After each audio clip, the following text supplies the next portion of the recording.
ideas that you're doing in your district. I think sometimes it's great that we can learn from one another. So that'll be the next portion. And then we're actually going to go in, we'll take a little break, and then we're going to go into some subcommittee work as we begin to work on the bullying task force recommendations. And I'll kind of explain that later. So we're going to start with student supports for current projects. And it looks like to me, Jane, you're going to be first. So we'll ask Pat will unmute you and we'll give you the floor, and we'll ask you to. Okay, Jane, you should be good to go. I am. Thank you, Pat. And good morning, everybody. And thank you for this bit of time just to talk a little bit about family resources as things have really changed. As many of you as parents or grandparents may be sitting there with a little one or two or three in your home, and you're hoping to get some chunks of time to do this Zoom meeting. So things have really changed. One of the things that I've recently heard is that for those districts and schools and educators that really focused on relationships previous to COVID-19, it is those relationships that are going to carry the families and the schools through this COVID-19 time. So those relationships that were built and focused on before are going to be what carries their children's learning through this time.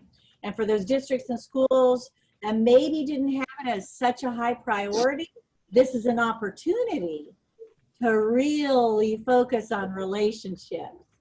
And teachers across Kansas are doing it, beginning with a check-in with all families, almost a weekly check-in with families and students. So as Kathy said, I hope a new normal is new relationships that bounce out of this challenging time. And you know, it's made me think a lot about our KSDE and how KSDE has, our state accreditation system has one of the 4 R's is relationships. Could that be more perfect? Could Kansas be in a better spot to focus on relationships and also in redesign? Family, business, community partnerships is one of the principles. So Kansas has relationships all over the place as a priority, and which is way ahead of other states. But as Pat sent you a little bundle of some resources for families, I just want to, and you can look at them and we won't pull them up or anything like that, but I was just going to say that in those bundles of resources, there is something called, that was developed quickly, called this Kansas Family Guide to COVID to Continuous Learning. And that was in the bundle that Pat said. And immediately when schools were closed and the continuous learning team was putting together a framework for how learning was going to keep happening, they pulled together a task force of folks to do a family guide to continuous learning. And you can go in and look at that, but all I want to say is 2 things about that. Is the family guide was intended to help families understand the school's role during this time. What was the school going to do? Did they have any role in this teaching, in this continuous learning, and what was it going to look like? And the other piece is that this guide talks about its commitment to students and families, since they are the biggest influencer on student learning. So yay for our state leaders that said, yeah, we need this framework for teachers, and yes, we need a guide for families. So I would encourage you to begin, just glance at that. Some schools are linking it to their website. You know, some are talking about it or sending it out with the link or whatever, but look at that to begin with. Then the Kansas Parent Information Resource Center developed a front back resource that's called Learning at Home. And it is just a simple 8 little things that remind parents that you're not creating school in your home. That's not necessary. That isn't maybe healthy for your children. So don't stress over that. It's just a relaxed talking to parents about establishing learning at home and the flexibility that comes with that. And that's called Learning at Home. Another thing that I sent you is a Learning at Home list of resources, but it says for families. So this resource list is different in that it's not for educators, but it is for families. And I would never encourage you to send this resource list out all at once. It's 3 or 4 pages, but it is for you to send out to families link by phone call, by text, and it's broken down into social emotional supports, academic supports, good podcast, virtual tours. So it is for families, okay? Then K-PERC and Families Together has developed resources that you've seen once upon a time, and they would be good again for your websites to send out to families on childhood stress. And this is a fitting time for that, to make families aware of the stress that children could be feeling. And the Adverse Childhood Experience resource, and then a suicide awareness resource. I couldn't remember if I sent you that. If I didn't, know that we have that, you could have it. So finally, the very last thing I want to say is this week, K-PERC, Parent Camp folks and KSDE folks have been piloting Parent Camp online virtual sessions with families. Tuesday night, we did the Sedgwick County Elementary parents. Tonight, we do Sedgwick County Secondary parents and families. And it was a wonderful time, feedback from families on what they're feeling out there. And I just want to give you 2 really encouraging comments. One parent spoke up and said, "My child knows more than I thought he knew." And I love that insight. And another one was, "My children are owning their learning." And they noticed some of those kind of things, which was beautiful to hear from these families. And they said technology was going well. Educators were in touch with them often and regularly. And then a few of their challenges was, especially came from families with children that have disabilities. They're just wondering if they're enough. And they're worried about when their children return back to school. So those families have an extra care, an extra concern. And of course, that includes students that receive mental health services. And sometimes they said, it's just enough. If we can get through a reading and math lesson, we got to go jump on the trampoline. We need a break. And we said, yes, you do. You take that, you do it, that sort of thing. So anyway, I want you to be aware that we are gaining feedback from families during this time. And we're hearing and seeing all kinds of setup. One was a grandmother who has 3 grandchildren, and she is overseeing the learning of a grandson through Zoom. She knew Zoom. Her son is over, in his home with the daughter, and grandma is handling his education through Zoom. And it was going very, very well. So think about all these different scenarios that are happening with families, working with kids running around, and they're just hoping to be able to do a little bit of work and really have good relationships and good days with their children. So just know that KSDE is focused on families. and we're gaining data from them, resources for them, hearing from them virtually. So I think that's it really from me on my end, and just look through the resources, and if you need any, Jane, Holly Yeager has a question, and then we'll talk a little bit more about parent camps. She wanted to know how many families were you able to engage with, and this was just the pilot, yes. but it was Tuesday night with elementary. So how many families did you have? Holly, we have a cutoff of 100 in this pilot because we are learning. We had filled that up, I mean, like in a day. It was before a day or two, day and a half before we started. But what we learned from pilot number 1 is that if we want 100 families on, we better allow 150 to register. So tonight, secondary, we have allowed 150 to register to get 100. The first one we had, Holly, about 55 elementary parents that were on. But the 100 was hit just like that. It shut us down on registration. And so we talked about it, and I said, that is typical. And we should have over-registered. But you know, you learn and through pilots. So we're having 150 in, and I bet we get closer to 100 tonight.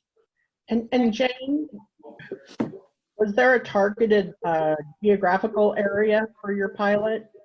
Yes, Sedgwick County. Sedgwick County. And so that was, initially I was thinking, oh, it's just Wichita. All right, it's just Wichita. And they had to tell me, no, Jane, Sedgwick County is a lot of districts in Sedgwick County. And so I learned something new. And so, yeah, all of Sedgwick County was Tuesday night and tonight. And then I think and hope that we heard that maybe our next one might have to be Shawnee County. But we don't know. We meet tomorrow morning, and we're going to talk about that and see what we can do, what we can handle, how many or whatever. But it's great to get feedback from families on the reality of you know, how this is going, and their feelings. A few overwhelmed, a few saying, oh, there's so many platforms I've had to learn, you know, things. We ask for celebrations and we ask for obstacles because we want to hear those. It's real stuff. Thanks, Jane. Just so you know, the plan for Parent Camp, again, it was the pilot in Sedgwick County. The plan for Parent Camp will be to take it out to other areas. We hope to be able to do that. And as Jane mentioned, there'll be a group meeting in the morning and talking about, okay, how do we begin to expand this? What do we do as far as anything like that? And also I might re-emphasize, I think Pat has sent you a list of links for resources. I'm sure Jane's are in there. If you have any questions, I'm sure you can email Jane or email Pat, and Pat can get contact information for Jane. So thanks a lot, Jane, for giving us the parent view. We really appreciate that. Okay, we're Kathy Ko. We're going to have you talk a little bit about what's going on with you as far as some student support. So Pat probably has you unmuted. I'm unmuted, so I think you can hear me okay. Yes, good. Well, it has been a whirlwind. We're kind of feeling like right now we're pretty stable, but of course for special education and for all schools, it's been quite a ride the first 3 weeks for anyway. And so basically I can tell you what a lot of special ed directors and programs across the state did. I don't know about everyone, but as soon as things kind of started happening that first week of March 16, I know a number of special ed directors and I were on the phone discussing what we needed to do. And basically, there were a couple directors that really got a hold of it, and we all communicated together. And by the first week, by March 23rd, we had a pretty good plan rolled out. I know they had worked with Laura Jurgensen, who was very helpful, and we really appreciated it. And we pulled together a letter that would go out to families so that they knew there was going to be disruption in special education. We pulled together individual continuous learning plans for students that had IEPs, and a prior written notice that did not require parent consent, because this was not IEP decision work. This was something we were reacting to that we didn't have control of, and we're trying to make sure that we met student needs as best we could under the conditions we had. Now, federally, and Laura can tell you a lot more of the legal technical stuff, but federally, special education rules, requirements, regulations have not changed. So we had to convey to our special ed staff that IEP meetings and IEP processes needed to continue as though nothing had changed, nothing had happened in schools. So we've got that process going on parallel to what's going on in terms of service delivery during this crisis. And so I don't know about everyone, but we locally, or I put together a Google Classroom and invited all of our special ed certified staff. So we're talking, we have, I should say, mostly certified staff, a few guests, but we had, roughly 150 people on that Google Classroom where I could roll out information and guidance to them as much as I could during that first week. And so, like I said, we had developed, I know I spent, I don't know how many hours the weekend before the 23rd, when many of them came back from spring break, with having plans. And I know many other special ed directors and districts did the same thing. So then that next week, many of our staff started looking at those individual continuous learning plans that they needed to develop, making sure that the general ed classroom teachers that were rolling out their packet and online learning were making sure they were all communicating together so that accommodations and modifications for special education could occur within those learning processes. And then we had documentation and a plan on how we were doing the special ed piece. And of course, the big key is documentation, documentation, documentation, because when this is all over, we need to show that we made that good faith effort to do the best we could to meet those students' individualized special education needs. So all of those processes were going on. I have to tell you that I'm sure it's true everywhere, but my staff has been phenomenal. I didn't hear anybody complain or gripe. They just said, this is what we need to do. And they got right on it and started working tirelessly. I reminded our superintendents, and I'll share with all of you, that sometimes people forget that special educators, they don't have 30 students or 50 students generally. Many of them will have 60 speech pathologists and others, and some of our PTs and OTs will even have more than that. And that means that they have that many individual preps every week. And so their work has been tremendous in trying to get everything rolled out and going forward. By March 30th, most of our schools were rolling out the plans and had their individual continuous learning plans already uploaded within our IEP system. We were able to work with WebKids, which is our contractor with our IEP system, to have separate form that would be right there, part of the regular IEP form process and file online. And so that we can monitor that and check that. And we've also included the prior written notice that went out to parents, and then documentation. And we've been getting loads of documentation in. I couldn't have stressed to my staff more the importance of documenting what they do, the communications they have, the work their paras are doing individually with students. And so we have all of that being uploaded daily, coming in from our staff. And we're not the biggest interlocal. We have around 1,300 IEPs. We've got other places like Salina with over 2,000 IEPs. And so rolling all of this out has been a learning experience for all of us, but I also think that we've all surprised ourselves in what we could get done in a short amount of time, because we needed to and it was important.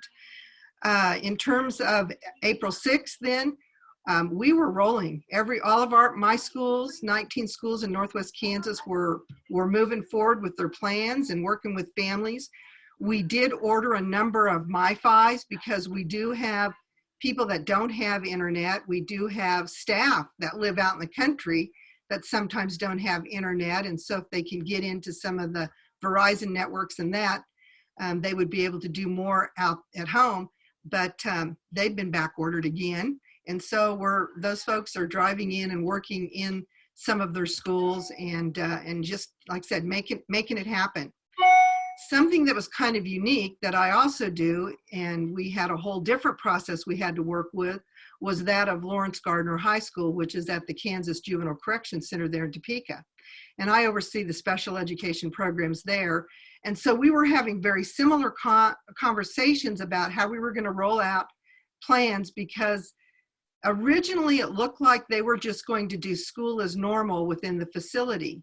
However, a number of their staff are in compromised medical conditions, so they wouldn't necessarily be able to get out and about. They are there in Topeka, so they were going to have to work with a reduced staff.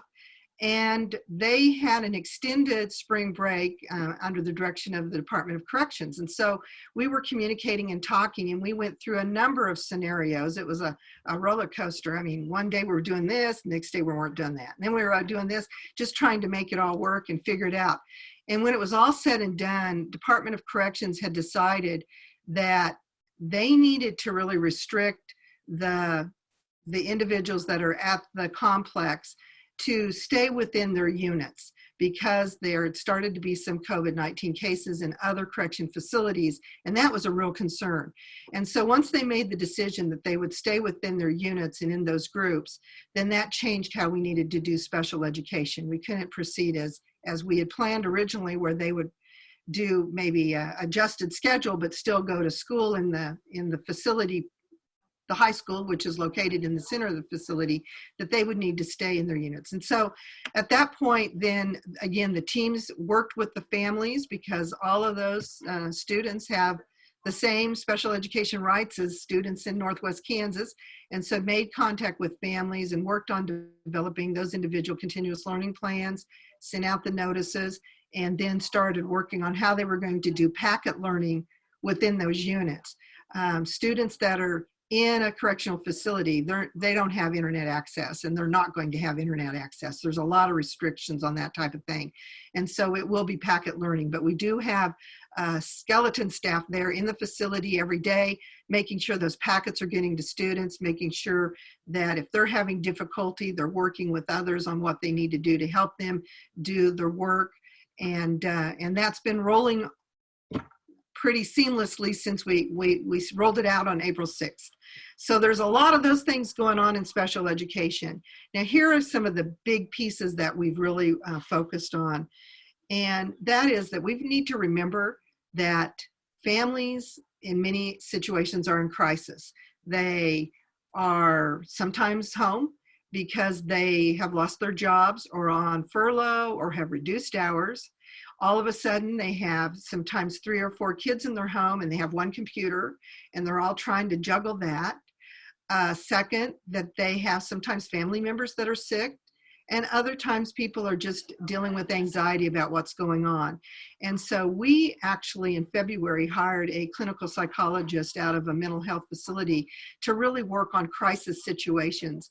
And so we've made him available to all of our member districts, anybody associated with the school, including our staff and the teachers and their teachers, parents and students, so that he can be available to help discuss things and work through crisis and help people cope. And so we've tried to really make sure that that's available. The other piece that we're all stressing in education is that it's about relationships. I mean, learning will come and happen, but right now it has to be about relationships, and for students to feel like, hey, this is going to pass. We're going to be able to get through this. You're still going to learn, and calm everybody down a little bit. And then the other thing that we have really pushed, at least locally, is less is more. I told them, whatever you have planned, cut it in half and then maybe reduce it again, and start out slow, and you can then build up if you need to. Remember that those individual continuous learning plans need to be fluid, nimble, flexible, because if families want more, we want to be able to provide more. if families say this is too much, we need to back off. And so we're really focusing on the relationship piece, but keeping things stable and trying not to overwhelm families that in many cases are already overwhelmed. But thank you, KSDE, because your guidance and support has been wonderful. We had a couple freak out times in this, as you can imagine, with how are we going to report all this data? Because we had heard we needed to do reporting in our state system on what students were getting. And of course, for me, it was like, oh my gosh, that's going to add many layers of work because those things are changing sometimes weekly, if not daily, and how we would do all of that. And I know the team at KSDE worked it out and looked at it technically and found that the special ed reporting process is separate from the regulations of IDEA and IEP pieces that you have to do. And so we actually can end our school year technically in that SPED reporting piece, not in the IEPs and all of that other stuff, but in that little piece. And that relieved a ton of documentation requirements on our staff and our MIS clerks and calmed everybody down to where, again, they can focus on the learning and what needs to happen and make changes as they need to as things proceed. I tried not to get too complicated, but you can imagine there was just a lot going on. And I think the entire state has pretty much rolled things out. I haven't heard any directors say that they weren't able to get a process in place and move forward. I know that we have some families that don't want to participate. And so we're having to, work through those pieces. I actually know of a couple families in our area where they put their kids out working. Dad had to reduce people that he had under him in the oil field, and he's got his 2 boys helping him. And so in some instances, our staff are working in the evening to make sure that then those boys have people to work with them on the packet learning and the things that they're doing. So there's been all kinds of unique things, but it's been interesting. Federally, and Laura again can tell you a lot more about what's going on there, but I know the Council for Exceptional Children, NEA, KASB, and many other groups associated with education have requested some flexibility and some easing of those regulations, because doing IEPs as though nothing's happened, doing Part C, which is the infant toddler program, to Part B, the school age 3 to 21 program transitions, is sometimes not as easy with everybody scattered everywhere. We have a lot of Zoom and a lot of capability there, but we also have a lot of people doing many things and have their days booked with teaching and other stuff. So there's been a lot of complications in trying to do that. And so far, the feds have said, there's really no relief there. You need to follow those timelines. And so we are, to the best of our ability, and documenting and documenting and documenting. Thank you, Kathy. I might mention there's a lot of good comments going in the chat box, a couple questions asked and some good answers that are provided there. So folks, when you get a chance, you might look at that. I also think, Pat, that the chat box dialogue can be saved and emailed. So maybe after we're done here, we'll see if Pat can't do that, because some of you may want to refer back to a question somebody asked or an answer that was given and get a little bit more. So we'll see if Pat can't do that and send that to people. So we appreciate the comments there. We're going to go to Misty now, and Misty's going to share with us a little bit. So Misty, I believe, is probably, Pat's working on unmuting her. Yep, she got me unmuted. Hi, guys. Great.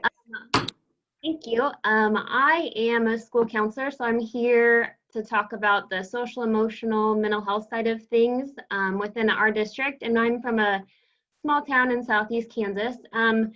As this started, it's been challenging to figure out what would be the best for students. Our teachers have been absolutely amazing through all of this, though.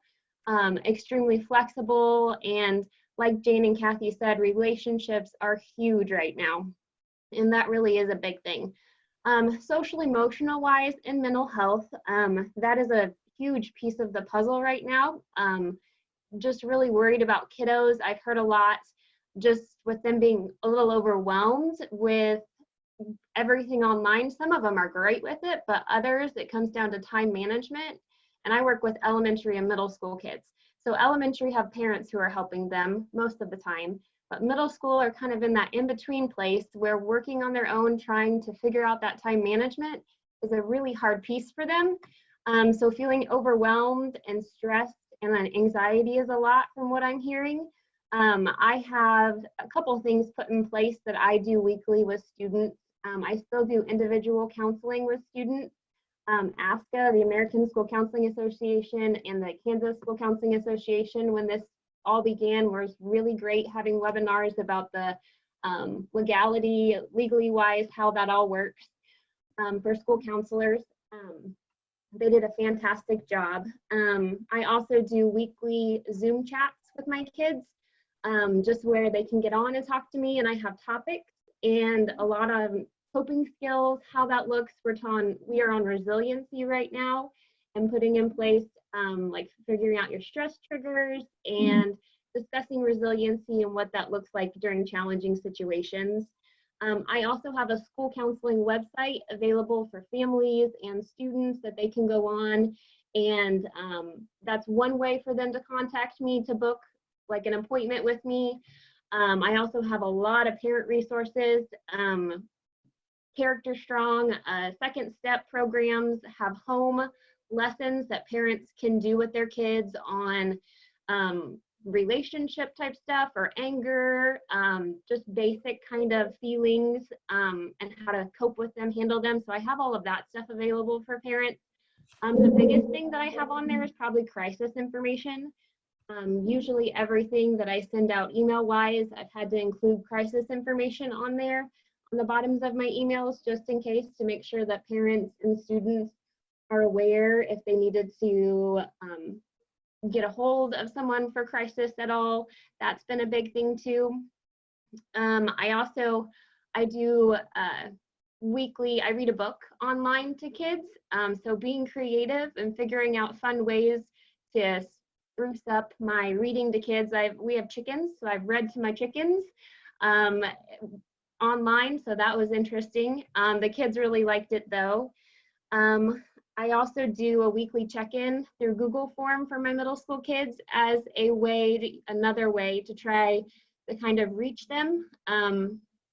So just kind of simple one question: how you doing this week? Like, how are your worries? How are you handling online school? Most of them seem to be doing fairly well. There are a few though that struggle, so I definitely check in with them. I also have a Facebook page I post my videos to as well. Our mental health program that we have here in school-based mental health program is called the Peace of Mind program. And so I have a Facebook page that's called the Peace of Mind program, and put articles on there for families. I put flyers from my follow-up with my Zooms that I do with them. So lots of information in multiple places so that parents and families, students are able to reach it, hopefully through different platforms if they can. I'm working on this one. I have a coping skill building class that will start next week that I have invited local experts to join us on Zoom. And so my one next week is building up through music, using music to express their feelings. So I have a local singer-songwriter who's gonna join me on Zoom and kind of do a live performance, talk about her career, talk about what it is to be a musician and how to write a song, what that looks like. And we're also going to be doing the next 2 weeks after. One is drawing and how to draw through, how to release emotions through drawing. And then the next one after that is photography and using your phone to be able to take pictures to express yourself too. So finding creative ways to help kids be able to process their feelings is challenging, but hopefully we're on the right page. I've seen parents tend to be a little overwhelmed when it comes to technology at times. And I know with parents who have multiple kids that there may be multiple Zoom meetings going on, that's kind of been a challenge too.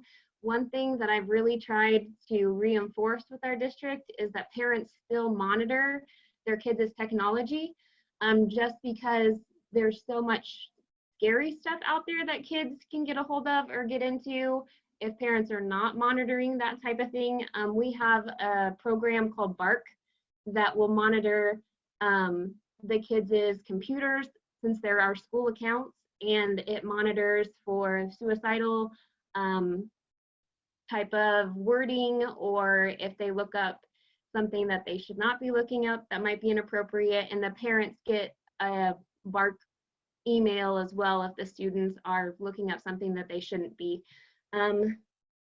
Overall, and I feel like that was a lot of information to throw your way. It has been challenging, but I think it's good. I know the kids like the Zoom interaction, to be able to get on to see your face and just to talk. They miss being in school, they miss their friends, they miss their teachers. And I think being stuck at home is stressful for a lot of them too. And we're in this a month now. And so I'm finding a lot of them are getting ready to get out. I try to reinforce the fact that going outside and playing is a good thing. And I know our teachers have done a lot of activities pertaining to, like, this week they had to go make a person out of nature or something, like find sticks and buckets or do whatever and make a person out of it. So they have to go outside and do those kinds of activities that are kind of creative and fun. But I think most of all, just that interaction and that relationship is the biggest thing that's really helped our kids, and being able to see each other through Zoom is a really, really big thing too.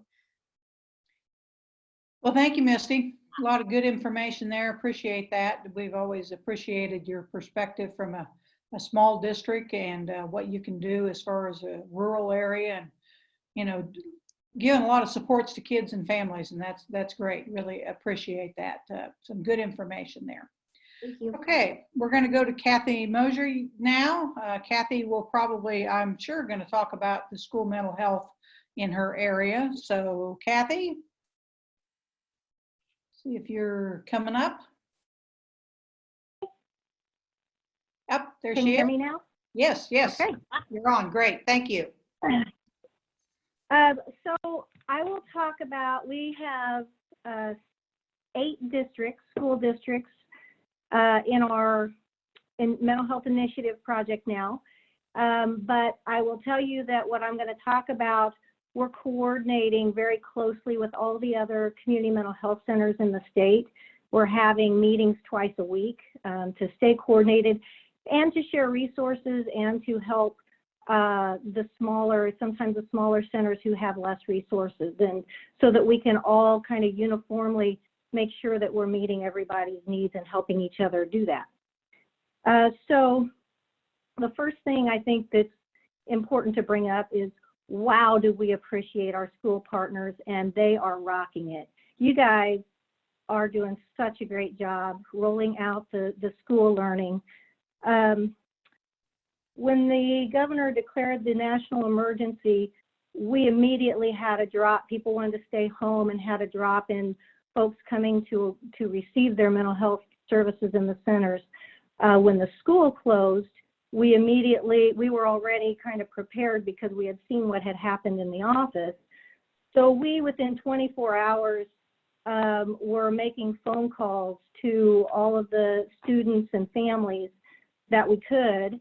And within 48 hours, we were setting those up so that we could get these televideos up and running. So we were setting several of those up. We were starting already. And then we encountered some barriers where there were connectivity issues or equipment issues with the students in their homes and their families. You guys were experiencing the same thing.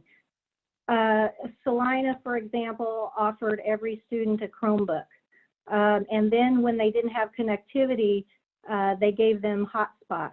That has helped so much, because what they did was they reached out to us and offered to share with us. So what we were initially doing was we were setting up our Zoom sessions kind of separately. And our liaison started calling us and telling us, hey, you know, we really want to, we're concerned about our students. So that in itself, schools trying to ramp up for their academic online learning, and at the same time calling and saying, we're worried about our students. Are you guys able to help? That was just amazing. And so then they learned that we were already started. And so then we would talk about our barriers, which were some email addresses and trying to get that connectivity in place. And they said, no, you need to go through their student emails. And they started giving us all their student emails so that we could go through the same account, so that when they have their Zoom sessions or their online school, they're using the same system, which really helped make the system more user-friendly for everyone. So we appreciate the schools for doing that. Some of the schools requested that the things that were going on in the schools anyway, they wanted to make part of their curriculum day. Some groups that we were providing also. And so we ramped up and used the same curriculum that we had agreed upon with the schools, and only got creative and innovative with the screen sharing and resources we were using. And we have those same groups up and running, and they are part of their social emotional curriculum during their structured day. So that's been very much appreciated. And the kids, we weren't sure how well they would engage, and they're loving it. I think they need that connection with each other. They miss that connection. And so that's going really well. Some of the school districts have a little more challenging, more barriers in terms of getting their internet up and running. So some of those are still working on that. Another way we've been innovative has been that if they don't have that connectivity, we tend to make wellness checks anyway. Our vans are not running for our adult programs right now for transportation. So we have these old flip phone accounts on our system.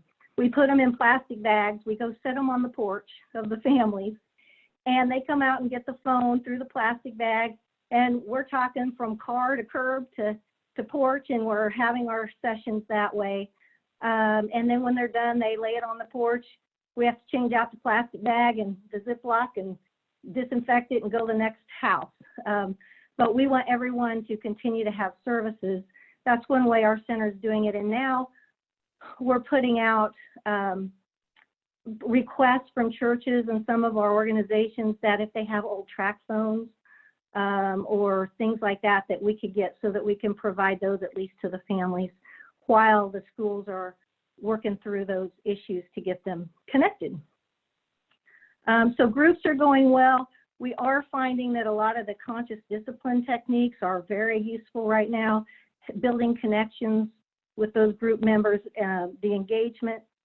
The other thing that the CMHC system is doing is they're collecting resources. So a lot of the experts in the field on any various topic, whether it be Ross Green or Becky Bailey or any of the experts in the field, they're putting free resources up and videos and YouTube and TED Talks.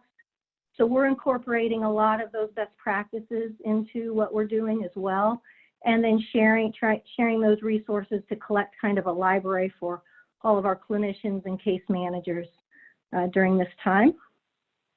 So some really neat things have come out of this that will just make us better going into the future.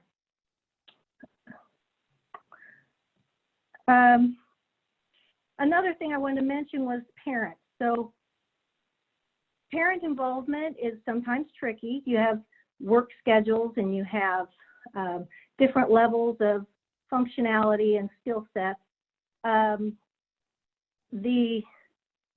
think the world slowed down a little bit. A lot more parents are at home right now, and they are very curious about the sessions that we're having, and they're getting much more involved in the family sessions. So when maybe even when we were going to the homes, trying to catch them at home was difficult, they're popping into their kids' sessions now, their therapy sessions, their case management sessions, their group sessions, and it's been amazing.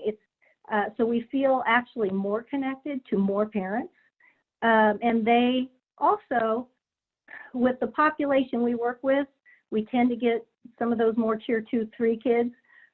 So there's a lot more stress in those families, maybe some more chaos. And so I think they are needing more help and more interested in staying involved with that. And so our therapists have quickly picked up on these are great opportunities to have more time with parents, that we can engage them longer and offer supports to them. So they're starting to use some of that time for family session to increase the family involvement in family sessions and provide tools for them. So I think that's been a wonderful outcome. We couldn't have reached all these kids without what you guys are doing in the schools, getting the Chromebooks and getting the hotspots and the different unique ways you guys are coming up with that. So I thank you very much, and I thank you for including us in that. And I speak for the whole Community Mental Health Center Association when I say that. I think that covers it. The other thing I was told is that the liaison role has become particularly important right now. Any kind of barriers that they're working through or we're working through, working with your liaisons has been just an amazing resource to be able to work through those and to help each other out, and that keeping each other informed. So if there are issues, if you guys are finding, if school personnel are seeing that some parents may be having more trouble setting up the structure that the child needs, things like that. We probably know that, but in case we don't, we would be interested in knowing that and helping any way we can to make sure that these kids are successful. We've even done wellness checks, like I said, using the phone. We're not going into the homes right now. Oh, and to let you know that across the system, our services are open. They will remain open.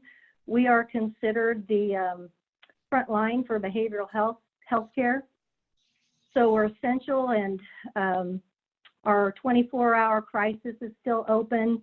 If they have to have a face-to-face, we're still doing those. We're doing medication compliance, injections.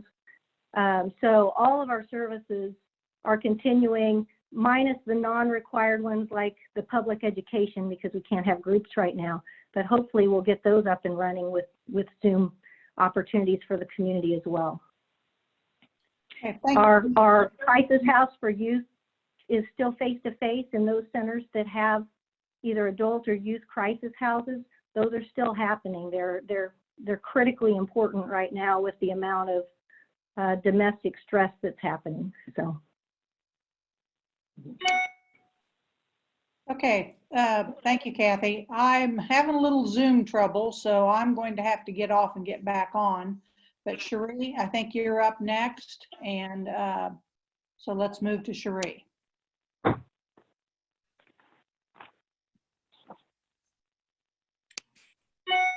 Good morning, everyone. Can you hear me okay? Thumbs up? All right. Thumbs up, 7 up. I remember that game. So a couple of things that have been on our radar and the work that we're doing, and as we talk with our teams, is yes, the need to focus on relationships, but really the importance around co-regulation, as our teachers are and our education professionals and everyone is experiencing stress in the transition. The importance of co-regulating with each other and with our families as well as with our students. We know that social emotional learning takes place, first and foremost in the home before children even come to school. For the progress and success that we've seen, the positive impact of social emotional learning being a focus in the schools. Now that it's at, we know that our teachers needed a lot of professional development for how to implement SEL in the schools. So I think one of the things we need to be thinking about here is not just giving family resources, because I don't know about you guys, but I've got lots of resources, but it's different to just have resources, but then to be provided professional development around that, right? So I think that as we think about this transition, we know we provide professional development to staff, with parents now kind of being, those teachers at home. I think we should be thinking about what kind of professional development might they need to support their children. And so that's, as we think about this and the impact, I just, want to put out there the importance of ongoing professional development for our teachers, staff, and students in the area of social emotional learning.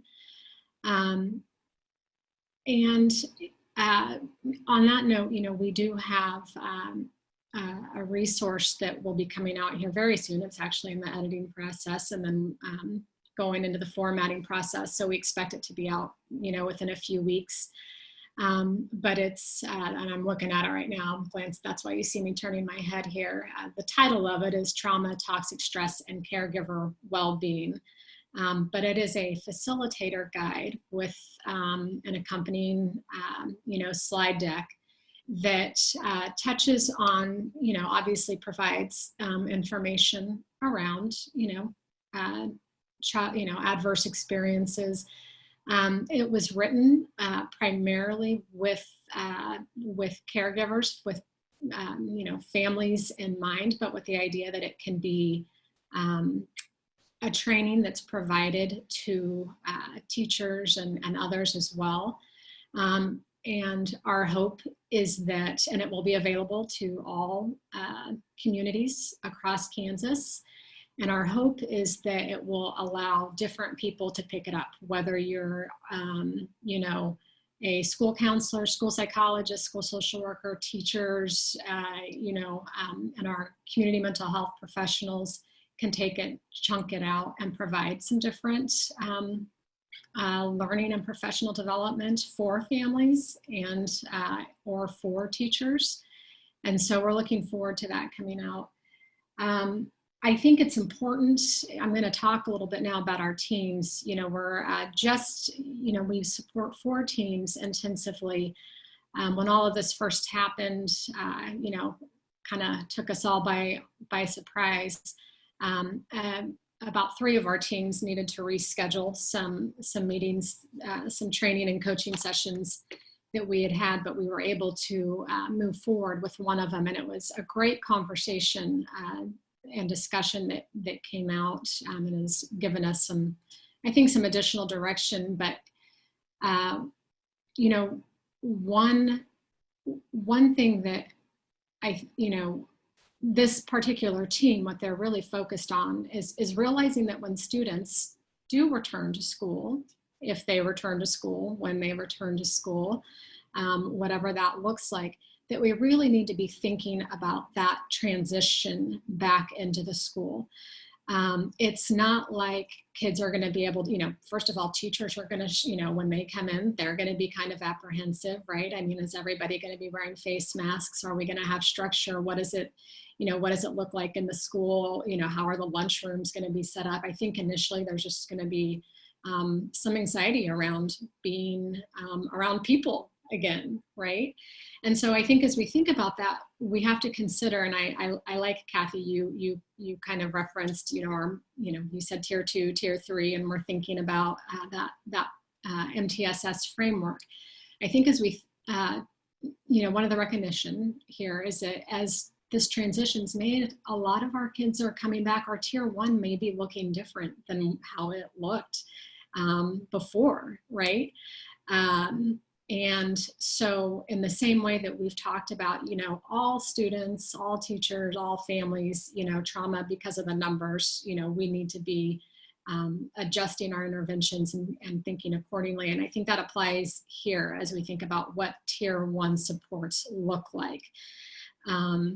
And that may mean that at first it's not like kids are going to show up on day 1 and the science teacher's going to say, okay, so you guys might remember that in, what was it, February, March, we left off on chapter 8. Today we're going to begin chapter 9.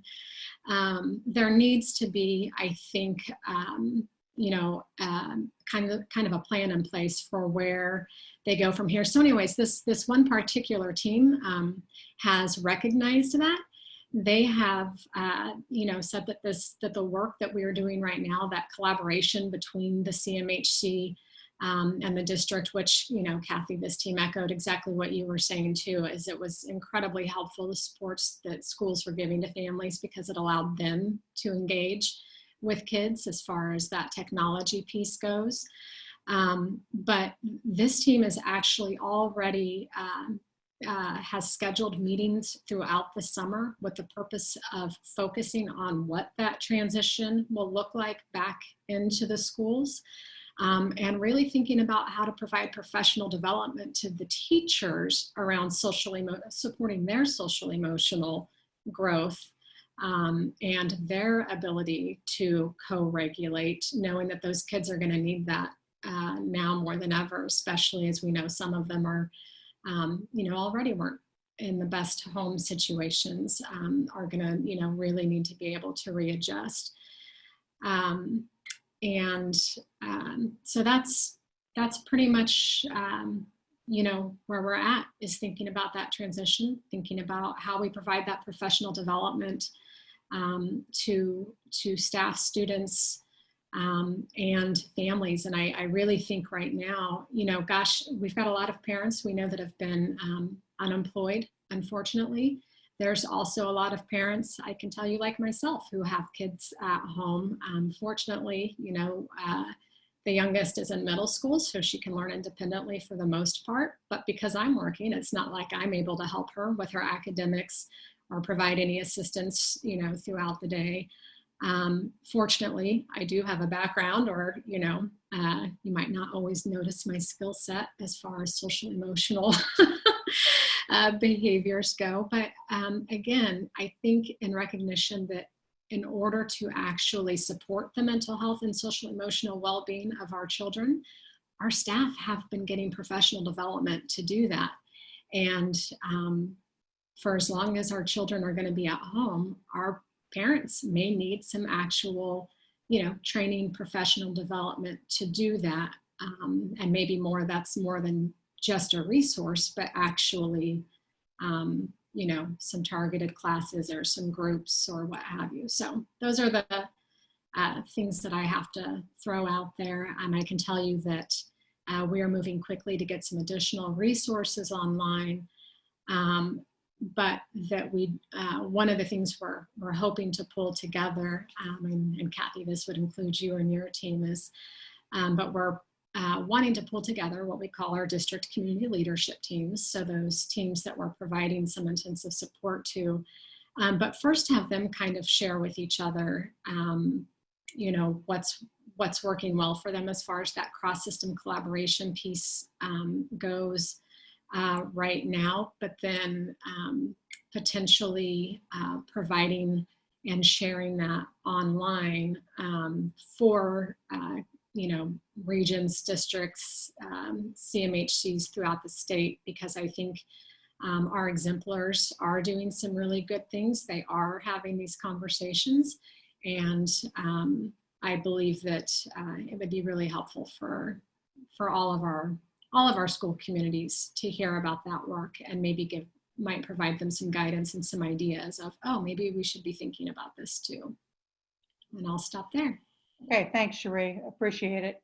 I'm going to come back, but while the next part, we're going to allow some folks on the Zoom to share some ways that you are working to keep students connected. So if you would have something you'd like to share, if you just put it in the chat box, and then We probably don't have time for a lot of people because we do need to get to our subcommittees, but if you just share, and we'll hopefully have 3, maybe 4 people that can share.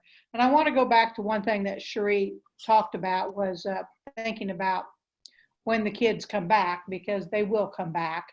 And we did have our state board meeting, our April state board meeting on Tuesday, and it was via Zoom also. So one of the things that I asked the superintendent or the commissioner to think about, we developed a continuous learning plan for now for our kiddos and really our staff, our families. We rather comprehensive plan, and just so you know, that plan that's been put online, and if you don't have the link, we can certainly send it to you because that family guide is there also. But we have had, I think the last I've heard Brad Neuenswanger say, at least 20 states reach out to us and ask to use our plan, which we've said yes, because it is a public document and we're certainly willing to share. Of course, we kind of think that Kansans will know how to implement it better than anybody else.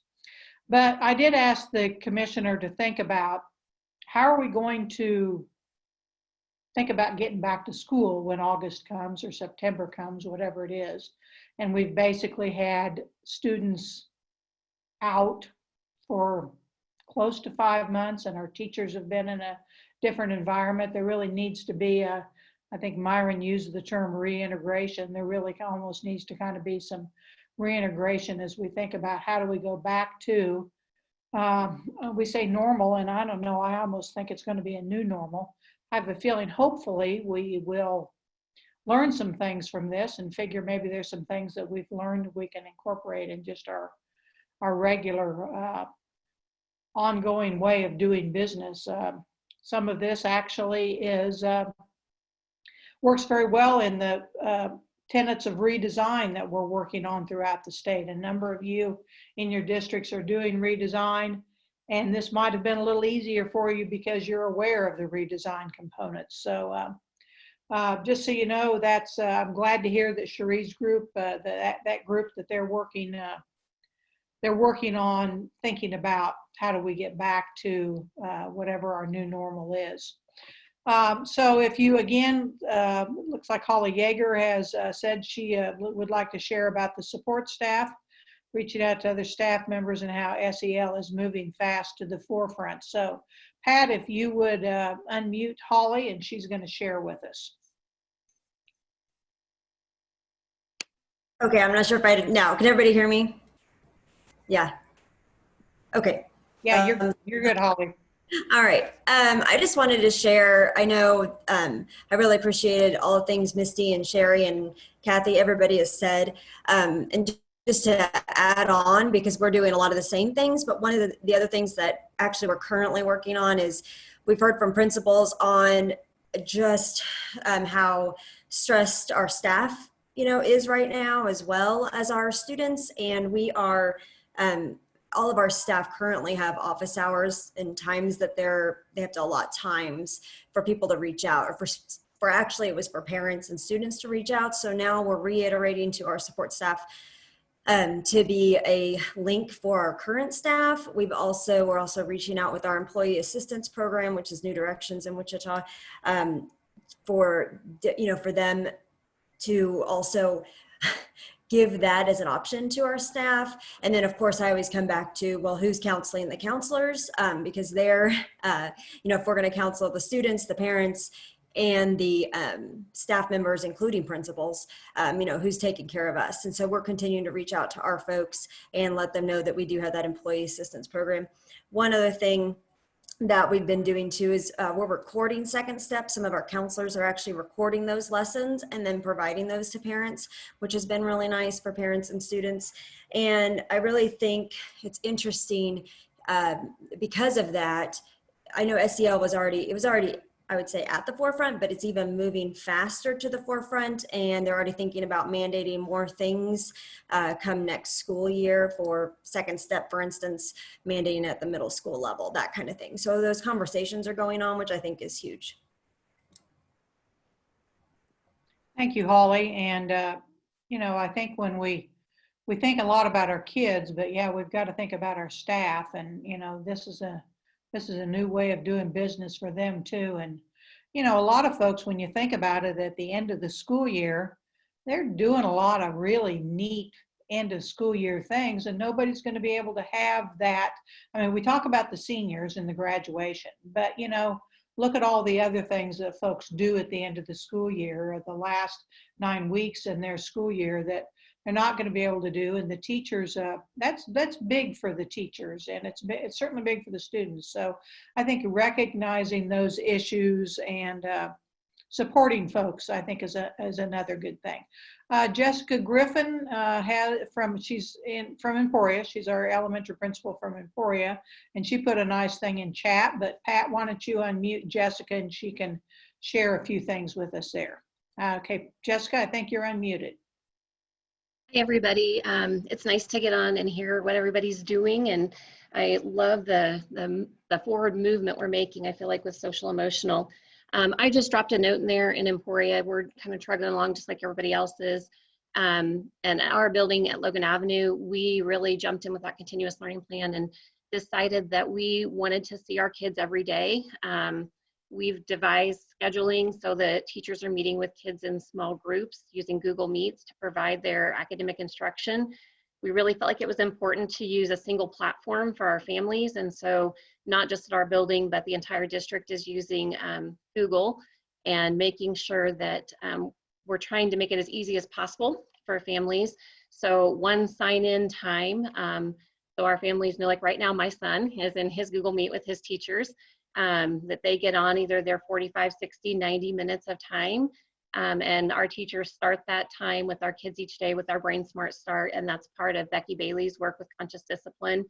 We're in year 4 of using Conscious Discipline building wide, and so I think that's been key in trying to help our kids through this time, and also our staff. And so, really focusing on uniting and connecting with one another, still focusing on celebrations and the good things that are happening, so that they're not always hearing all of the doom and gloom and negative things that are out there right now in the world, and then using their regulation strategies. So our counselors made, when we did our device pickup right before everything got shut down, made little packets that went in everybody's bag that had the breathing icons, the self-regulation strategies with Conscious Discipline.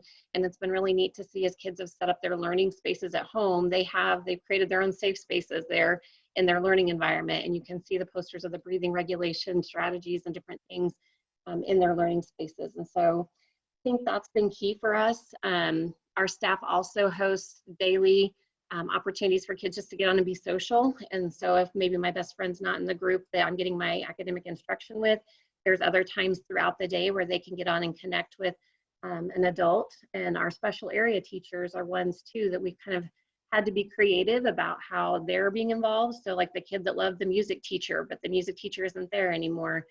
Making sure that those folks do daily video clips that go into the kids' Google Classroom, so that way they still get to see and hear that teacher's voice. Meeting with them later this week, tomorrow actually, to talk about how to increase live access to our special area classes. And so as we go down the path of redesign, we were thinking about personalized learning, and this has really just put everything on warp speed for us now. I think there'll be a lot of good and a lot of opportunities that come for how we can do a better job of allowing for more voice and choice with our kiddos as they move throughout. But I really do think that, like I said, our work with Conscious Discipline is really what's carrying us through. As principal, I do a weekly recording that pushes out to all the Google Classrooms. Every Monday morning, we would unite as a school family in a school family assembly and move through those pieces of the Brain Smart Start. And we feel like that's important for us to continue to do, even if it's in that recorded time period. So, I think that that's kind of helping keep us all afloat right now. So that's just a little bit about what we're doing at Logan. Okay, thank you, Jessica. Appreciate that. Susan McMahon, I know she's been with our group some, and she's working more with us now. She's going to be on one of our subcommittees. She really is working with the telecommunications associations throughout the state if people have issues with internet. So she really is working with that. So we appreciate that work, Susan, and thanks for everything that you're doing there. I'm going to we're going to transition, and I'm going to give a little bit of direction to the next section, and I'll probably ask you, Pat, also to explain the how we're going to go to Zoom rooms next. And you can see up on your screen. If you've got a shared screen up, you can see that. We're going to be in subcommittees, and those subcommittees, Laura Jurgensen will be working with a small subcommittee on the bullying definition, but that group's not going to meet today. But the 4 subcommittees that are going to meet today are the resources subcommittee, and Myron, I believe you're heading that one up. And then the policies and plans subcommittee, Laura, I think you are working on that one today with us. And normally Kent will be doing that, but Kent has agreed to go to the data subcommittee. He'll be working on that some also, and he's going to help chair the subcommittee today. And then the cyberbullying subcommittee, myself and Jane and actually Susan McMahon will be working on that. So the definition subcommittee is meeting today. Okay, then who's chairing our So Kathy, the policy group is going to be chaired by Carrie Haig. Okay, thank you. So we have that figured out. So we will have 5 subcommittees today. Okay, thank you. That's good to know. So we have 5 subcommittees. So Carrie will be doing the policies and plans. Okay, so I have that correct. So what we will be doing is we will be into groups. And in these groups, so what we'll do is we'll take a little break here. Pat's going to set up our groups, and she's going to send us into these groups, and I'll let her explain that. But when we get into the groups, you can see where it says today's goals. We're going to begin a discussion of the work to be done. In other words, in that subcommittee, what kind of work we're going to be done. A lot of that work is going to be based on the bullying task force, the final report from the bullying task force. And you know, the last time we met, we spent quite a bit of time going over those recommendations. So each subcommittee is going to look at those. We're going to review those recommendations again and see what the bullying task force recommended in those areas. So we'll begin that discussion. We are going to ask that someone in your group take notes, either electronically or however you want to do it, and send those to Pat so she'll have those for our record. And we also have a spreadsheet that is set up, and I'm going to just kind of talk a little bit about this. This is based on something that KSDE used for another task force that was working, but this is a implementation plan. So along one side, it will be the task force recommendations, and then we'll talk about what are our existing assets and supports, and then what are our immediate actions. So within 6 months, what do we hope to do within that period of time in that particular subcommittee? And then what are our long-term strategies? In other words, these strategies may take a little more than 6 months. There will be some that will. And then what are our board outcomes and design principles? So in other words, out of these things that we're talking about, how do they relate to the board outcomes, which believe me, they all do. So we're going to be working on that. We will start on that today, and I think we've got about a total of about 45 minutes that we have allocated when we get back into our subcommittees, which will be, we're saying 10:30, which we should be able to be close. And then at 11:15, we'll come back together and we'll report out from our small groups, share what we've done. And then what we're going to ask is that these small groups, sometime it's going to be hard to set up something later in April, but maybe in May, set up another subcommittee. And more than likely, we're going to have to do that via Zoom. So we'll work with Pat on those things and set up on another subcommittee meeting so you can continue to work. And the goal will be by the time we get to our July meeting, we'll have a lot of information there that we'll be able to share and probably have some working sessions, because hopefully we'll be in person at that session. So Pat, you want to explain the Zoom rooms? Okay, so just one comment first. I did send out that spreadsheet this morning because I forgot it in the packets of things yesterday. Okay. So you should have that document sent to you this morning. It is also posted on Google, and there is a link to give you access to the Google document, and you should be able to add content to that spreadsheet there. So those two things are now available to you. So while you guys take about a 5-minute break or so, I will set up the 5 meeting breakout rooms, get you assigned to one so that by the time you come back, you should be in the breakout room and you can have your discussions. You do have the ability to mute and unmute yourself during those breakouts, and I believe you will also be able to share screens if you wish. So with that, Pat, may I ask a clarifying question? absolutely. So we talked about the spreadsheet, and then we have the list of questions to work through, the goals. So is the work to be recorded on the spreadsheet, or is that part of the work? Eventually, it will be recorded into the spreadsheet so that we'll all know. It does not necessarily have to be recorded there today. Today is more a focus on getting started, making sure you've got the materials you need, and starting the conversation maybe with what do we already know. Mhm. So Pat or Carrie, what you might want to do today is just have somebody who's a note taker. Okay, any more questions for that? And we'll take about a 5 or so minute break, and we'll be back at about 10:30, and we'll get in. Pat will have us in our Zoom rooms. Okay, thank you. Hello again. Okay, I guess we're all back. We were scrambling, my subcommittee, my cyberbullying subcommittee, we were scrambling at the end to all really figure out how we were going to finish up. And then, of course, you know, what it amounted to is nobody decided who was going to be the person to report out. Well, we can play that a little bit by ear. Okay.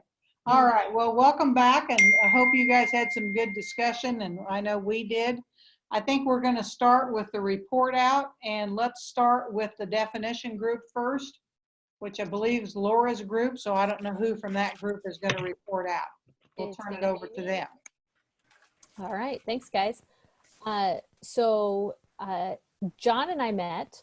And so first I'll start by apologizing to all of the other subcommittees that my subcommittee was supposed to start our work first.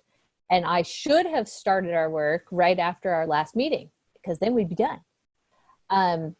But we will be done very soon, because we realize that the work that our subcommittee is doing, that the other subcommittees desperately need our work so that, you know, they have that context for moving forward. I am working via email with Donna Whiteman. She's provided John and I with a lot of great resources and reading. Donna is, of course, like most of us, beyond busy right now. So most of my contact with her will be via email, and she can hit us with things. So what our focus is going to be is we have an understanding that, of course, we have a definition of bullying in Kansas statute. We also acknowledge that there are definitions that are more widely used in research. We also acknowledge that there are definitions of bullying that are used by different interest groups, different family organizations and student organizations. And so we just have an acknowledgement as a subcommittee that there are a lot of definitions at play here. And we also acknowledge that all of these definitions are important, and we want to compile them for you, and we want to provide some information on the purpose that each of these definitions serve. Our focus will also be on understanding the legal limits of schools to address certain behavior, and we will compile that information for you as well. that will be especially important for the cyberbullying subcommittee, is to understand the limits of when schools can act on behavior that does not occur at school, and cyberbullying often does not occur at school. The statutory definition is intentionally flexible to allow local administrators to utilize that definition within their context and to have the flexibility to do that. Where we see a gap that we think that we can provide some foundational information to help the other subcommittees, primarily the planning and policy subcommittee, is that there is often a disconnect between what administrators view as bullying and what families and other stakeholders and students view as bullying. So then there is not this meeting of the minds that when a child says I'm bullied and their parents believe that they are bullied, and the investigation where the school is using the definition of bullying in its local plan is there's often not agreement there.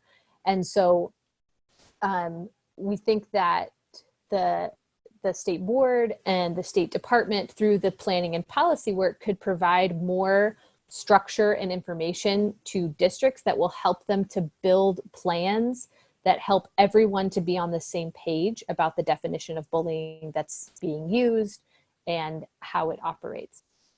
And so, but the work that we're doing will also provide important foundation for the other subcommittees as well, like cyberbullying that I've already mentioned, resources from the standpoint of we think it's important to empower administrators and educators and families to understand what bullying means and to be able to communicate that effectively so that we minimize that gap of misunderstanding.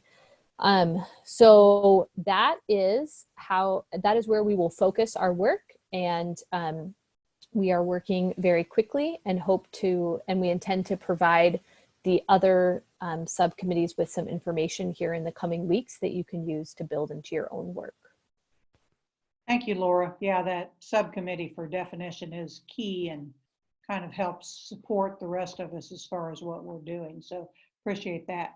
We'll go to the resources subcommittee next, which Myron, I think that's your group. I don't know who's reporting now.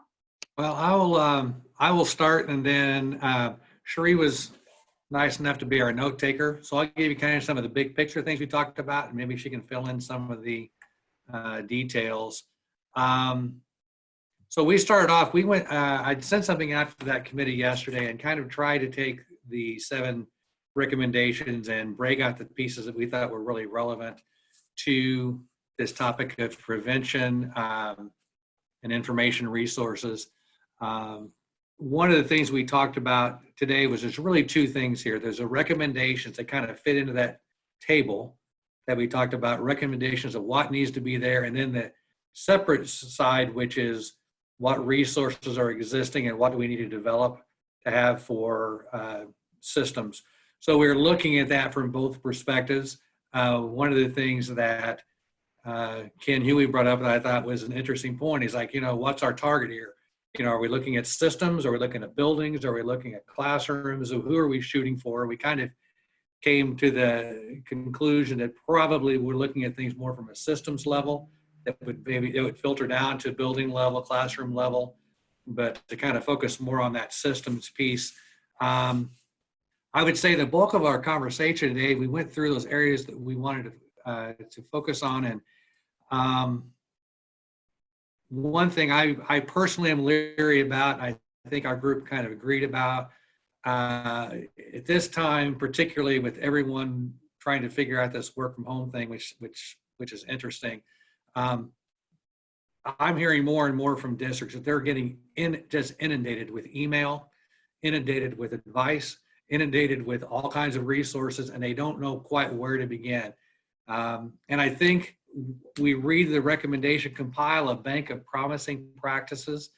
I don't think our approach needs to be just to get a big laundry list of things together and send it out to districts, but to be really intentional about how we package that, because these resources aren't just bullying resources. We want to combine that with the social emotional character development standards, combine that with our SEG outcome, social emotional board outcome, combine it with the work that's coming through redesign. So we want to be able to find a way to package this together. One of the things Monica said, a lot of the things that we do with bullying, a lot of the strategies also work with other areas. So how do we cross-reference that with work that we do through suicide intervention and those kind of things as well? So we had a pretty big discussion about how do we pull all of these things together so when we do provide this resource to districts, that it's comprehensive, but it's usable and it connects many pieces together. We didn't come up with a framework yet. We talked a little bit about, like an MTSS type framework or something where you could have a structure to connect it to, but didn't come up with anything specific. We kind of ran out of time, but those are the big conversations that we had, and I'll turn it over to Cherie and see if she can fill in any more detail. You captured it, Myron. Can you hear me? Yeah, well, that's just brilliant. Yeah, no, you got it. Don't piecemeal. We don't need any more piecemealing. We need to show alignment. There's a lot of great work right now that's being done by the Kansas State Department of Education and the State Board of Education, and the recommendations. When the work of this, the School Mental Health Advisory Council started, we couch it in the context of mental health and the understanding of trauma and adverse childhood experiences. Everything that we are doing is intended to address, an array of issues. And a lot of times, there's a new word that, or just say new word, bullying's not new word, but it's, kind of the flavor of the month type thing, or, even if we were talking about substance abuse, it's kind of like, what is the prevention for all of these different things? And going back to that. But then, for our committee, as Myron was kind of describing and reminding us of, what we're tasked with, that was one of our questions or things to distinguish. We could, again, come up with there's so many resources, is it pointing people to the direction of where to find evidence-based resources, or are we going to recreate those databases as well?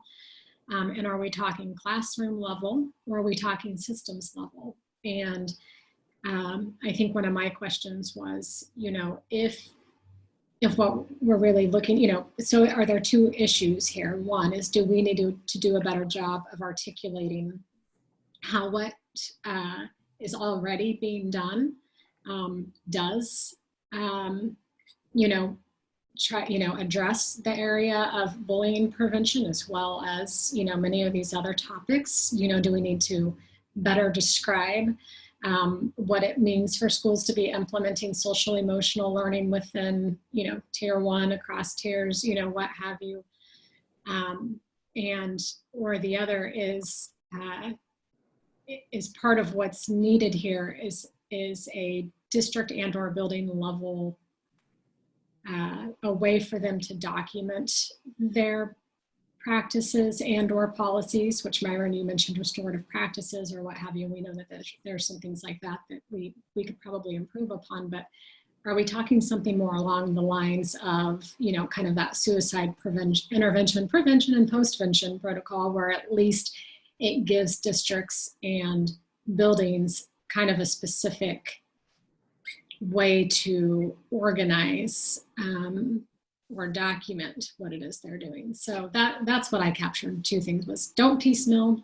One area for clarification, are we just going for resources, or are we going for classroom level, building level, district level? Okay, well, thanks to the resources group. Sounds like you guys got a good start and kind of a jumping off point for you as we move forward. Okay, we'll go into the policies and plans. And Carrie, I believe that was your group. I don't know who you've got reporting or if you're doing it. Hi, thank you. Kimber is going to go through her notes. Okay, and I can share my screen here. Well, it's not given screen share, so okay.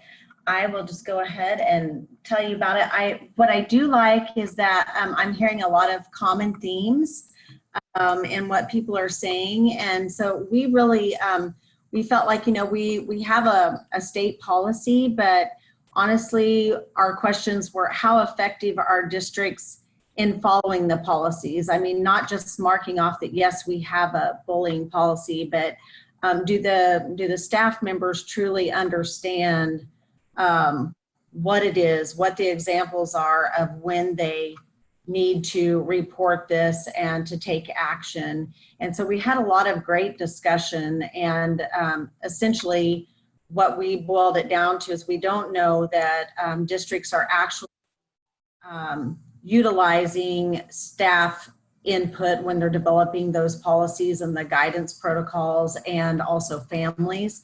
But during our conversation, to boil it down, we said that in summary, really, we've got the basic policy. We need to spell out expectations and examples, and things to work on is to review our current KSB policy about bullying, formats to look at. We said it really reminded us of mandated reporting and ESI standards when we talk about expectations and implementation with fidelity, of how do we break that down so people understand it. We've got the big picture, but how do we give them the examples and the expectations? And when talking about staff specifically, and then another commonality with other groups that have already presented is embedding it within our social emotional guidelines and curriculum for students, and then embed within the suicide prevention training for staff, so that it's not, you know, something new, it's something that aligns with that.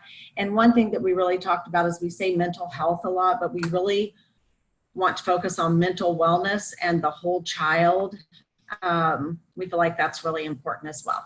So did I capture a lot of, we had a lot of great conversations.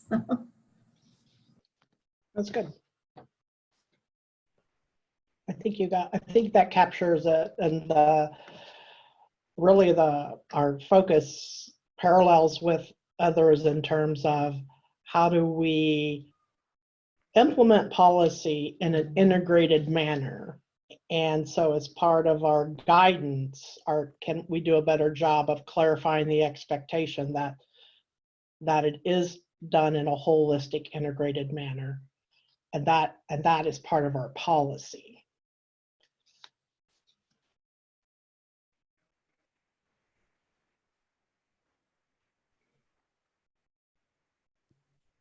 Okay, sorry, my Zoom's acting weird again. Okay, so sounds like the policy and plans group got a good start, and you know, we are beginning to hear some themes, and that's good. We want to probably continue to hear those themes. Okay, the data group, and Kent, that was you, so we'll turn it over to you and whoever's presenting in your group.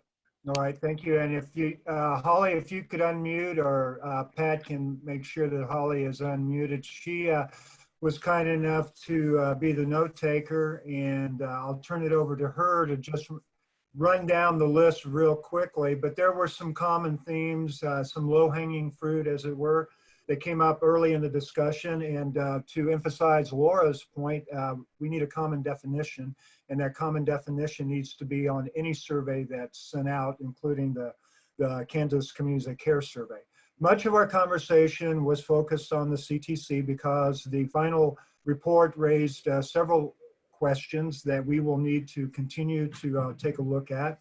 One of the things is that we want both Greenbush and Dr. Ginsburg from the University of Kansas, who was a co-chair, to come and talk to our group about their concerns relative to things ranging from the administration of the survey and how we can increase participation, which was a common theme, to the issues, the psychometric reliability issues that were raised in the final report.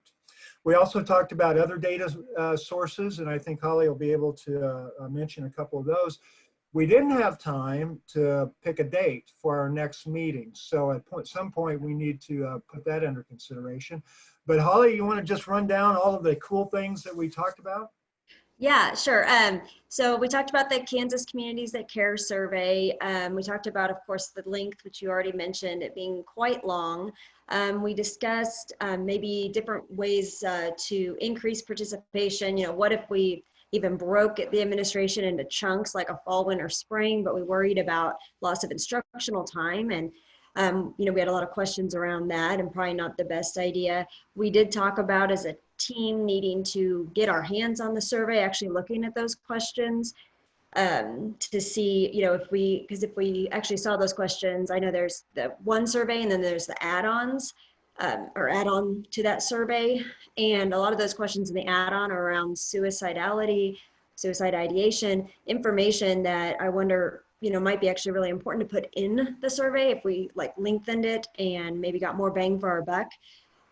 We talked about that we need to collect the data purposefully. We need to utilize like how are districts utilizing that data, and we need on it. We had a lot of more questions maybe than comments even on ways to increase participation. We talked about the last question, this really got us, how to access or to assess the effectiveness of bullying plans. And, you know, we could use survey data, we can use superintendent reports, discipline reports. But the thing is, if we don't have a common idea of what bullying is, to assess the effectiveness of anything, you have to have that common definition, which goes back to what all the other groups were talking about. Let me see if I have any other points. That's a real quick synopsis of what we talked about. Kent, do you have anything else that I need to add? No, you did a great job. In fact, I'm going to nominate you for Super Trooper of the Day for taking notes during that discussion, because we had great participation from the members, and I want to thank them for all of their thoughts. Yeah, there were like 2 pages of notes here, so that was about the fastest synopsis I think I've ever done. Okay. Okay, well, thanks to the data group. I have a feeling your group may be meeting more than once before we get together in July.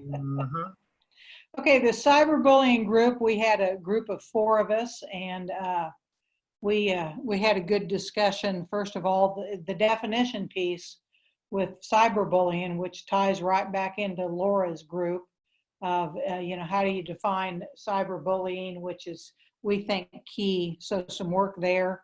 But what I'm going to do is turn it over to Susan McMahon. So if Pat could unmute Susan, and Susan's going to share some thoughts that we had in our group.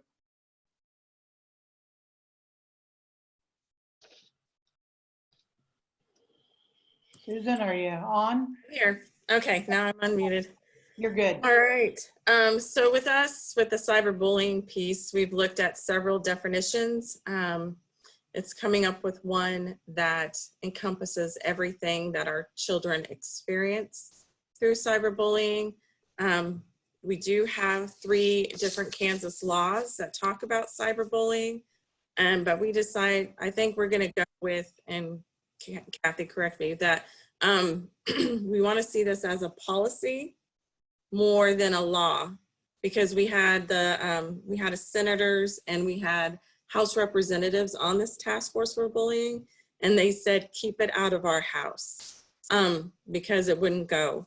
So we're looking more of it being more of a policy generated thing, but we do need to work with Laura's group on the definitions, and the one that we feel, you know, that is best for all Kansas students, no matter where they're at, that is what we're working on. If you have the Task Force on Bullying final report on page 25, we on 6, addressing cyberbullying, it says districts need to consider specific policies regarding cyberbullying and work with teachers, students, families, and technology, social media experts in finding effective means to addressing cyberbullying at school and at home. When you look at the laws, it directly states, talks about it happening to happen at school, and we want to expand that past school and to encompass, you know, if it's mean, if it's going to cause harm, if it's going to cause whatever they're doing off campus is going to now come onto campus, how we are going to incorporate that into a policy. There's seven points within here. The biggest ones is the education piece, that it's not just educating the students about cyberbullying, but the teachers, the staff, the parents all need to be taught about cyberbullying. The big piece that we're looking at, and I know one of the gals who sat on my team was from the AG's office, Attorney General's office, and it was about victimization, not about how, it was how to not become a victim of something like this. And that is not being taught. So there's a huge training piece, and there's the definition piece. And then it is holding everyone accountable, because I had them add number 7 on that task force report, because this is coming into laws.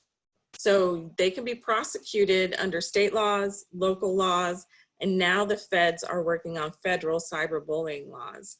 So this will expand the school to prison pipeline. So this is something we really need to wrap our heads around, be solid in our policy and in our discipline, because this can have ramifications for years to come. Did I miss anything?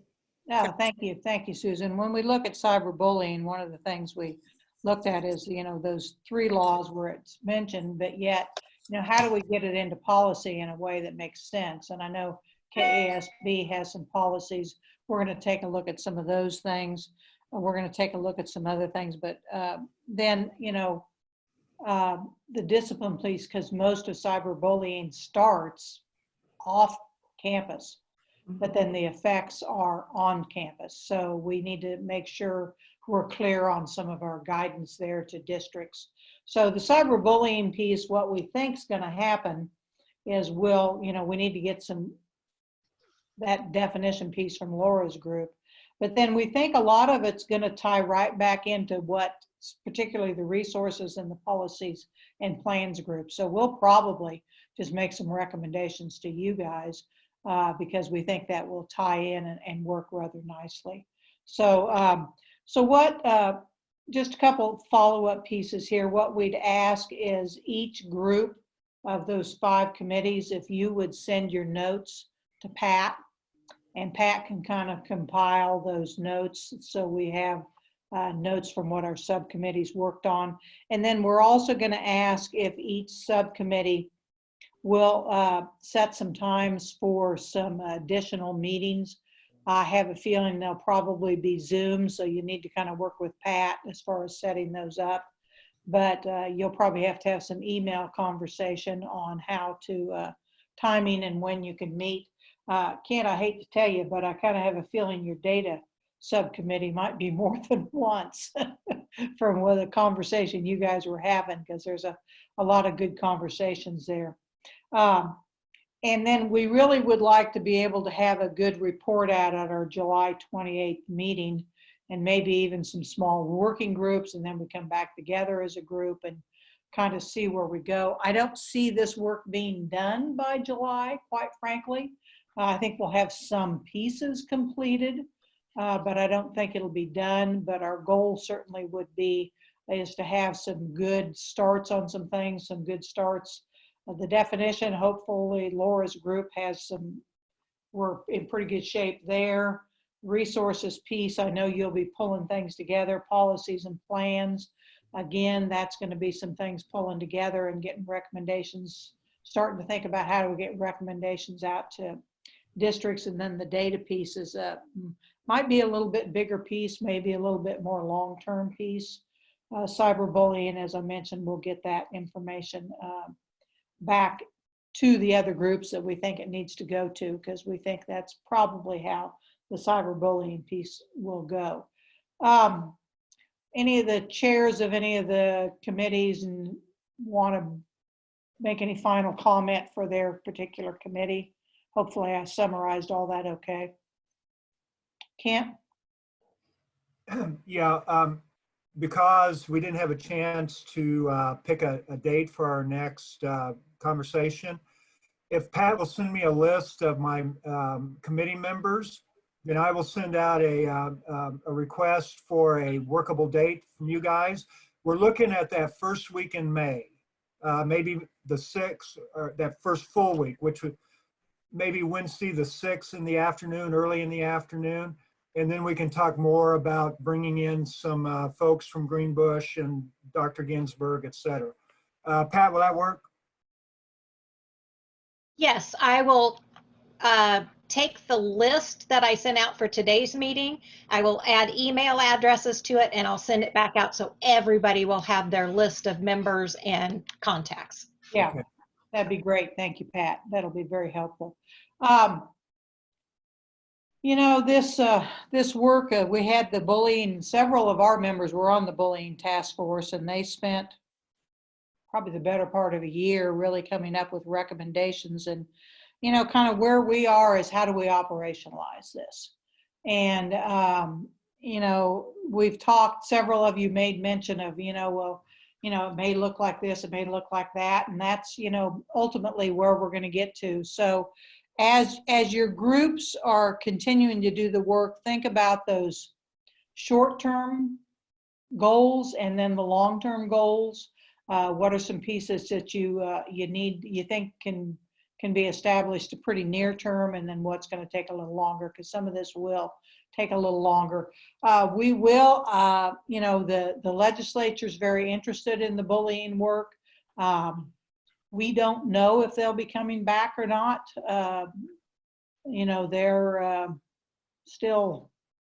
we're still doing this, everybody's doing the stay at home right now, so we don't know if they'll be coming back. If they do, they may want to report. Of course, obviously we can't do that in the near term, but it would be nice to be able to give them some kind of a written report about our progress at this point, or at some point in time, at least towards the end of the school year, or maybe even after our July meeting. So we'll be moving forward on that. And, you know, the important thing is the guidance that we can give to our school districts and our folks in the field to help support them.